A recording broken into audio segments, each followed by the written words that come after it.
planète Ordena, un trou perdu du bras d'Orion. L'endroit parfait pour un centre de recherche secret du consortium. Un lieu qui ne s'embarrasse pas de considérations éthiques quand il s'agit de faire des tests sur des cobayes vivants. Il fallait que l'on agisse. Ah, Robert, tu tombes bien. Tu m'as ramené les croissants, j'espère. Robert est en congé.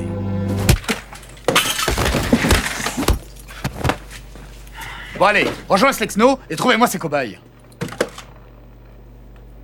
On va se faire un paquet de fric avec leurs organes.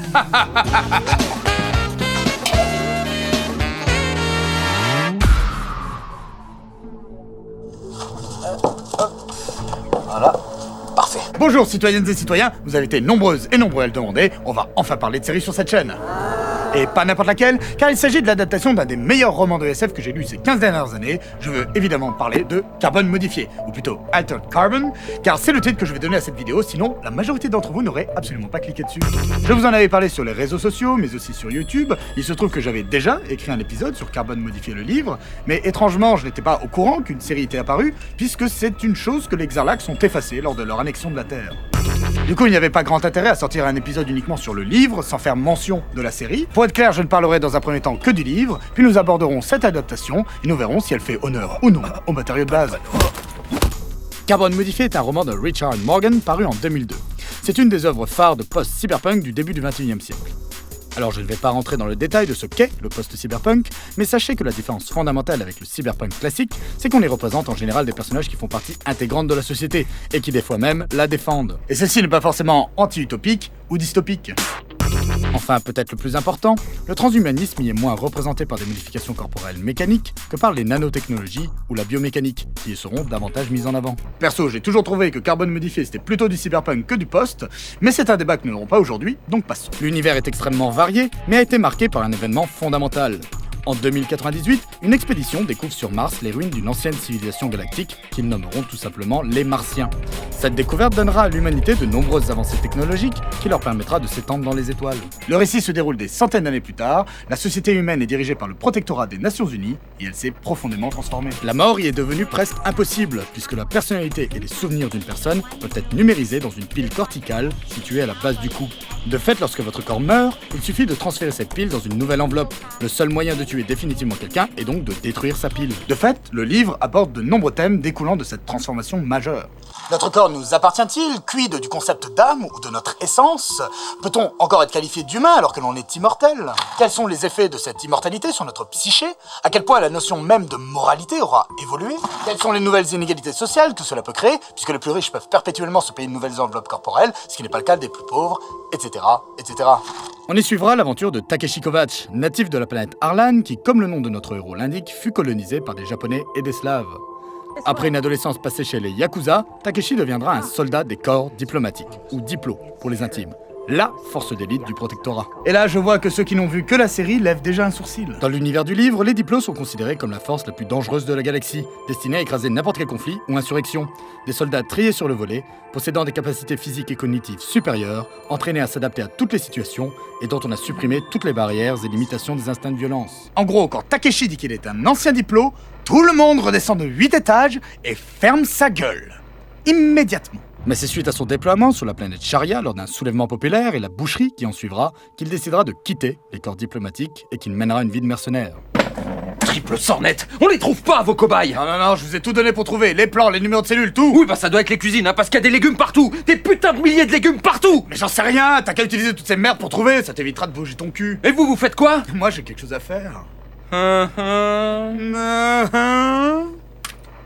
Comment ça marche ce truc? Le récit commence sur Terre alors que Takeshi était resté longtemps stocké son corps. Sa résurrection, il la doit à Lawrence Bancroft, un homme faisant partie de la classe dirigeante, les Mathusalem. Une caste composée des personnes les plus anciennes de l'univers et donc les plus riches. Celui-ci a besoin de Takeshi pour une enquête un peu spéciale, puisqu'il semble qu'il se soit suicidé quelques jours auparavant en détruisant sa pile corticale. C'est du moins ce que conclura la police après son enquête. Étant extrêmement riche, Bancroft a la chance de pouvoir sauvegarder régulièrement sa conscience dans une autre pile. Sauf que son suicide s'étant déroulé juste avant la dite sauvegarde, il n'a aucun souvenir des événements entre sa mort et la sauvegarde précédente. Bancroft ne croit tout simplement pas à son suicide, il est persuadé d'avoir été assassiné, il a besoin de savoir pourquoi et ce qui s'est passé. C'est ainsi que nous suivrons Takeshi durant son enquête. Une enquête qui nous permettra de découvrir un monde d'une extrême violence, tant physique que psychologique. Notre perception de la réalité, ainsi que nos références morales, seront mises à mal. Carbone Modifié est un putain de bon livre. C'est extrêmement bien écrit, les personnages et l'univers sont très intéressants, l'enquête est passionnante, les scènes d'action sont réussies, et aussi les scènes de cul. Parce que ça baise dans Carbone Modifié. Venons-en donc à la série de Netflix. Lorsque j'ai appris son existence, j'étais très impatient de la voir. On sentait qu'il n'avait pas fait les choses à moitié, avec un budget qui semblait à la hauteur des ambitions du projet. Quelques acteurs que j'aime bien, des effets spéciaux qui semblaient bons, et puis une histoire tirée d'un livre qui m'avait énormément plu. Il y avait là tout pour accoucher d'une excellente série. Et après l'avoir vue, je suis arrivé à un constat très simple. C'est que si vous avez lu le livre, vous n'allez pas forcément passer un très bon moment. Alors attention, je ne dis absolument pas que la série n'a aucune qualité ou qu'elle ne constitue pas un divertissement tout à fait correct. J'ai moi-même passé un bon moment jusque vers l'épisode 5-6. L'univers était visuellement bien retranscrit, les thématiques du livre, bien qu'un peu simplifiées, étaient présentes. Il y avait même certaines trouvailles visuelles de bonne aloi, notamment lorsque l'action se déroule dans des constructs virtuels, et quelques scènes franchement réussies, comme celle de torture. J'étais plutôt content et je me disais même qu'une personne qui n'aurait pas une grande culture SF et qui regarderait cette série serait tout à fait satisfaite et apprendrait même à réfléchir à certains concepts. Puis, il y a certaines choses qui ont commencé à me déplaire. J'ai trouvé que certaines prestations d'acteurs n'étaient franchement pas à la hauteur. Et là, je pointe particulièrement Martha Hilarrega, l'interprète de Christine Ortega, qui, à certains moments, m'a franchement laissé pantois. Mais même Joel Kinnaman, s'il reste très bien lorsqu'il est stoïque, c'est plus forcément le cas lors des scènes qui exigent davantage d'émotion. Mais à leur décharge, ils ne sont pas beaucoup aidés par une écriture médiocre. J'ai aussi trouvé que la série faisait énormément d'ellipses sur des éléments qui méritaient d'être développés. Et puis bon, j'ai beau être fou de Blade Runner, je trouve que la direction artistique en est un poil trop proche. Oui, on est dans le cyberpunk, et c'est un peu inévitable puisque notre imaginaire est conditionné à lier ce genre avec la direction artistique du plus grand film de tous les temps. Mais je pense qu'il faudrait aussi commencer à essayer de trouver de nouvelles idées. Mais au final, je me fous complètement de tous ces aspects. Ils sont éminemment subjectifs. Non. Ce que je reproche réellement à Altered Carbon, ce sont les nombreuses, très nombreuses, trop nombreuses altérations qui ont été faites par rapport au récit du livre. Et ces changements sont très loin d'améliorer le récit par rapport au livre. Au contraire. Mais avant d'aller plus loin, laissez-moi vous décrire l'ampleur des modifications qui ont été apportées. Dans le livre, Takeshi se retrouve embarqué dans une histoire qui ne le concerne en rien. Il est un loup solitaire. Cela lui donne une forme de détachement et de hauteur qui met en exergue sa personnalité, d'autant plus que son passé de diplôme lui donne une aura prédatrice sur les autres personnages. Il survole le récit de sa présence, car il n'est là que pour remplir sa mission, et les événements, des fois horribles dont il est témoin, ne le touchent que très peu. Et dans sa première patte... Oh, je dérange pas, t'as trouvé? C'est Carl Winslow. Mais je m'en fous, t'y retournes, et tu prends l'autre con là, peut-être qu'il aura des infos à vous donner. Ça va, hein? Alors, laissez-moi vous prévenir que ça va énormément spoiler.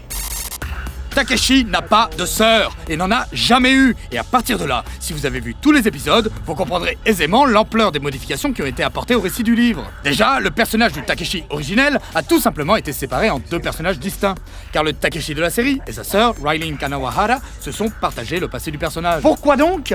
Eh bien, il faut aller encore plus loin pour le comprendre. Takeshi n'a jamais eu d'histoire d'amour avec Chris Falconer. Il ne l'a même jamais rencontré. Et là, pour le coup, c'est vraiment ce qui m'a le plus dérangé, parce que j'aimais beaucoup ce personnage. Dans le livre, Chris Falconer est bien une révolutionnaire de la planète Arlan qui a été définitivement éliminée il y a des décennies de cela à la suite de son insurrection. Elle n'apparaît dans le récit que par ses écrits, dont Takeshi est un adepte, et les discussions qu'il aura avec d'autres personnages sur ses enseignements et son héritage. Son aura, et j'utilise encore ce mot car il est important, plane sur toute l'histoire, ce qui lui conférait un rôle et un caractère mythique, et même christique. Et le fait d'en faire l'amour perdu du personnage principal l'humanise tellement qu'elle en perd toute l'envergure et le charisme qu'elle possédait dans le bouquin. Mais le plus grave, c'est surtout que le traitement qui est fait du personnage édulcore profondément le message qu'elle portait dans le livre. Car son combat ne se résumait pas à vouloir stopper la dépendance de l'humanité envers sa propre immortalité. Bien plus profond, il abordait les rapports de domination dans la société et même comment individuellement chacun pouvait renverser les choses. C'est quand même dingue qu'un personnage qu'on ne voit pas directement dans le livre soit plus marquant que celle qu'on voit constamment dans la série. Et c'est pas fini! Parce qu'il fallait qu'ils aillent encore plus loin. Car faire de la sœur de Takeshi, la responsable de la mort de Chris Falconer par jalousie, mais aussi la personne qui a tiré toutes les ficelles dans le meurtre de Bancroft afin de faire ressusciter son frère, achève de donner un goût de réchauffé à un scénario déjà prédigéré et qui a décidé d'abandonner les subtilités du livre afin de ressortir des mécanismes scénaristiques éculés. Ben oui, il fallait absolument qu'il y ait une histoire d'amour, hein. Le public lambda, ça va lui tirer les larmes, ça. C'est bien, hein, le public lambda, il est trop con pour appréhender ce que le livre proposait à la base. Ça va l'ennuyer, il lui faut des trucs simples, facilement assimilables. Ce que je reproche à cette adaptation, c'est que tous ces changements n'apportent absolument rien au récit principal qu'est le meurtre de Bancroft. L'histoire du livre n'a rien de tout tout cela, toujours est-il qu'elle est bien mieux écrite, bien plus intéressante, et qu'elle se tenait parfaitement sans ces modifications. La série est en fait victime d'un des fléaux qui touchait de nombreuses œuvres audiovisuelles du XXIe siècle, le fait que tout doit absolument être connecté, que tout tourne autour du personnage principal, autour de son passé, quitte à lui faire perdre une grande partie de ce qui faisait son charme dans l'œuvre originale, et afin uniquement de justifier des plot twists paresseux. On trouve pas, venez nous aider! Mais je suis occupé! Et puis c'est tout de même un comble que d'avoir rajouté tout un arc narratif inutile, donc on a complexifié l'histoire, et qu'en même temps on ait supprimé des personnages, des situations intéressantes, donc... En fait, on a aussi simplifié le récit. Par ailleurs, il y a eu d'autres modifications qu'on pourra considérer comme mineures, mais qu'à titre personnel, m'ont fait péter un plomb, notamment dans le traitement des diplos. Comme je vous l'ai dit auparavant, les diplos étaient le bras armé du protectorat, et non pas le groupuscule révolutionnaire de Quellchrist. En gros, pour résumer l'idée, les diplos c'était pas des putains de clodos vivant dans la forêt. À la limite, acceptons ce choix. Mais le problème, c'est que la série peine vraiment à nous faire croire que les diplos étaient cette force absolue et dévastatrice qu'on nous dépeint dans le livre. Je veux bien reconnaître que lors de l'entraînement en construct, afin d'apprendre à supporter la torture, on voit qu'il y a un début de badasserie. Mais sinon, à part les voir crapahuter dans la forêt, rien ne nous indique qu'ils soient plus dangereux que les Sitac, qui, eux, en imposent beaucoup plus de par leur équipement, leur attitude et leur organisation collective. La preuve, c'est que quand j'ai vu arriver les Sitac au début du premier épisode, j'ai cru que c'était les diplos, car ils étaient exactement tels que je me les figurais à la lecture du livre. Oui. Oui, capitaine, c'est Slexno. On a trouvé de belles mangues. Vous en voulez? Mais je m'en tape des mangues, dépêchez-vous! Les cerveaux, c'est mieux quand c'est frais! Autre point un peu décevant, le traitement des Martiens, qui sont davantage développés dans le livre, alors qu'on ne les aborde que 3 fois dans la série, avec, tout de même, la présence d'un de leurs fossiles dans le dernier épisode. Et c'est dommage, car avec toutes les modifications qu'ils ont faites, je ne sais pas ce qu'ils ont prévu pour la suite, mais le livre, lui, il en possède 2. Ange déchu et Furie déchaînée, dans lesquels les Martiens tiennent une importance bien plus profonde. Ces 2 livres sont très bien aussi, on y suit toujours Takeshi Kovacs, mais dans des cadres et des situations bien différentes au premier livre. Et même si nous ne sommes pas dans un épisode livre classique, je ne peux pas impunément vous priver de la traditionnelle lecture d'un passage. La sphère personnelle, comme chacun se complaît à le dire, est politique. Donc si un crétin de politicien ou un drogué de pouvoir essaye de se la jouer politique pour faire du mal à vous ou à ceux que vous aimez, prenez-le personnellement. Mettez-vous en colère. La justice ne vous servira à rien. Elle est vieille, lente et elle leur appartient. Seuls les petits souffrent dans les mains de la justice. Les créatures de pouvoir s'effacent avec un clin d'œil et un rictus. Si vous voulez la justice, vous devrez la leur arracher. Considérez que l'affaire est personnelle. Faites autant de dégâts que possible. Faites passer votre message. Ainsi, vous aurez plus de chances d'être pris au sérieux la prochaine fois ou d'être considéré comme dangereux. Et ne vous trompez pas, être pris au sérieux, être considéré comme dangereux est la seule différence à leurs yeux entre les joueurs et les petits. Ils passeront des marchés avec les joueurs, ils liquideront les petits. Et vous verrez, ils auront votre liquidation, votre déménagement, votre torture, votre exécution brutale de la pire justification qui soit. Les affaires sont les affaires, tout ça est politique, c'est ainsi que tourne le monde, la vie est dure, et ils n'y voyaient rien de personnel. Qu'ils aillent se faire mettre, rendez l'affaire personnelle. Quellchrist Falconer, tout ce que je devrais déjà savoir, volume 2. Voilà. Pour être tout à fait honnête avec vous, j'avais prévu de vous lire une scène de cul à la base. Mais je suis retombé sur ce passage du livre qui n'est pas en fait une partie du récit de Carbone modifié, mais tiré des écrits de Quellchrist Falconer, et je trouve ça bien plus pertinent.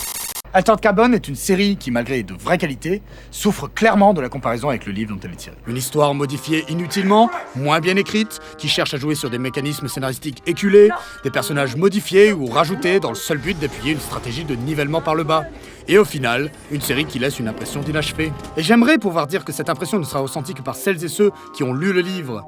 Mais les autres défauts que j'ai mentionnés sont suffisants, à mon sens, pour que même les nouveaux arrivants dans cet univers finissent par ressentir la même chose. Mais pour finir sur une note plus positive, je tiens tout de même à saluer la démarche qu'a eu Netflix dans les années 10 et 20 du XXIe siècle d'investir dans ce type de projet. Et qui sait, enfin moi je sais, mais peut-être que cela amènera de très belles choses. Allez, je vous laisse, lisez Carbone modifié et ses suites, citoyennes et citoyens, vous m'en donnerez des nouvelles. Et en attendant, n'oubliez pas, les séries, c'est la vie!